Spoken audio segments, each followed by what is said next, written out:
Assalamualaikum warahmatullahi wabarakatuh. Halo semuanya, bagaimana kabarnya hari ini? Semoga sehat selalu ya. Pada kesempatan kali ini, kita bertemu lagi untuk belajar kimia dengan melanjutkan materi pada minggu lalu. Pada minggu lalu, kita sudah belajar mengenai pengertian dan komponen larutan penyangga. Selanjutnya, kita akan belajar mengenai prinsip kerja pada larutan penyangga bersama saya, Fiska Isnaini. Baiklah, sebelum memasuki materi, kita coba ulas kembali larutan penyangga. Larutan penyangga merupakan larutan yang dapat mempertahankan pH tertentu meskipun mengalami penambahan sedikit asam, sedikit basa, ataupun pengenceran. Lalu, komponen pada larutan penyangga asam itu terdiri dari asam lemah dan basa konjugasinya, sedangkan pada larutan penyangga basa itu terdiri dari basa lemah dan asam konjugasinya. Sekarang coba perhatikan tabel hasil pengamatan berikut. Di sini terdapat beberapa larutan yang sudah diamati, di mana larutan yang diuji itu ada CH3COOH, NH4OH, CH3COOH plus CH3CONA, NH4OH plus NH4Cl, di mana untuk CH3COOH pH mula-mulanya adalah 3, kemudian setelah ditambahkan 2 tetes HCl pH-nya tetap 3, ditambahkan 2 tetes NaOH pH-nya tetap 3, ditambahkan 2 tetes Aquades pH-nya tetap 3. Begitu juga untuk larutan Na4OH di mana pH mula-mulanya adalah 9, setelah ditambahkan 2 tetes HCl pH-nya tetap 9, ditambahkan 2 tetes NaOH pH-nya tetap 9, dan ditambahkan 2 tetes Aquades pH-nya juga tetap 9. Begitu juga untuk larutan yang di bawahnya. Lalu, pertanyaannya, mengapa pH larutan itu tetap?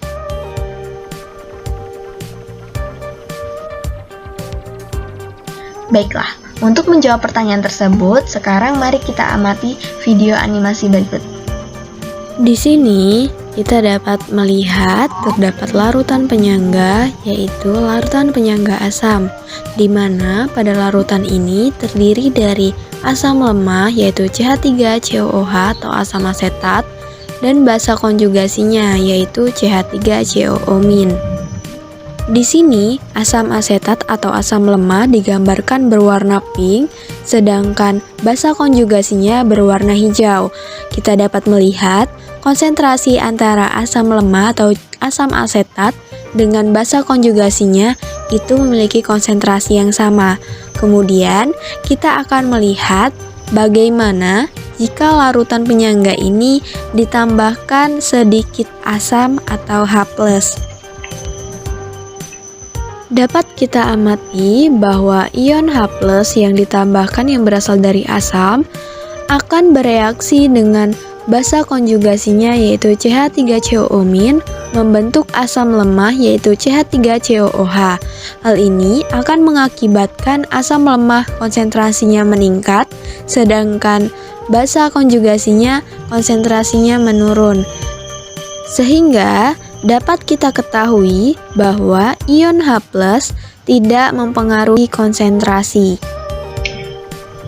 Selanjutnya, coba perhatikan, kita akan menambahkan sedikit basa pada larutan, maka OH- yang berasal dari basa tersebut akan bereaksi dengan asam lemah yaitu CH3COOH dan membentuk basa konjugasi yaitu CH3COO- dan juga H2O.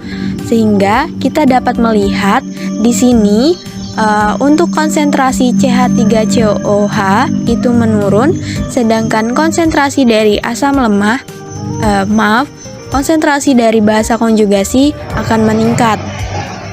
Oleh karena itu, kita dapat menyimpulkan bahwa tidak ada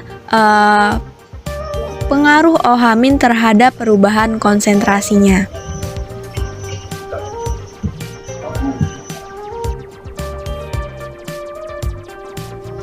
Selanjutnya, coba kalian perhatikan reaksi ionisasi larutan penyangga asam berikut, di mana Pada larutan penyangga asam saat penambahan sedikit asam, misalnya HCl, di mana ketika CH3COOH bereaksi dengan asam, yang mana dalam hal ini digambarkan dituliskan sebagai ion H+, maka akan membentuk molekul CH3COOH. Seperti yang telah dijelaskan pada animasi sebelumnya, lalu bagaimana arah pergeseran kesetimbangannya?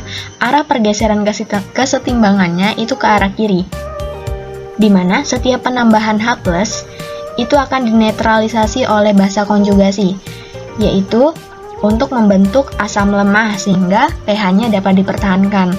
Lalu yang kedua, larutan penyangga asam pada penambahan sedikit basa, misalnya seperti NaOH, di mana saat penambahan sedikit basa, misalnya seperti NaOH, ketika CH3COOH ini bereaksi dengan basa, yang mana dalam hal ini dituliskan sebagai ion OH-, maka akan membentuk suatu ion CH3COO- atau basa konjugasi dan juga H2O. Lalu bagaimana arah pergeseran kesetimbangannya? Arah pergeseran kesetimbangannya itu ke arah kanan, di mana setiap penambahan OH- akan dinetralisasi oleh asam lemah. Di mana setiap penambahan OH- akan dinetralisasi oleh asam lemah dan membentuk suatu basa konjugasi, yaitu ion CH3COO- dan juga H2O, sehingga pH-nya ini dapat dipertahankan.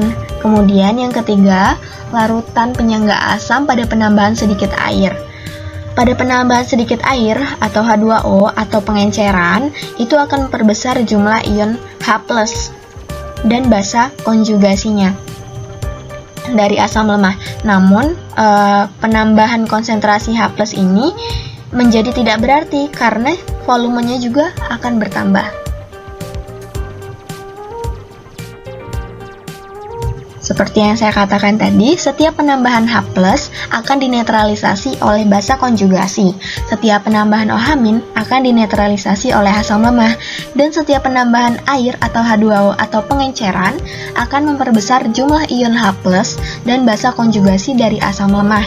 Tetapi, penambahan konsentrasi H+ tersebut menjadi tidak berarti karena volume larutan juga akan bertambah, sehingga oleh karena itulah mengapa pH dapat dipertahankan.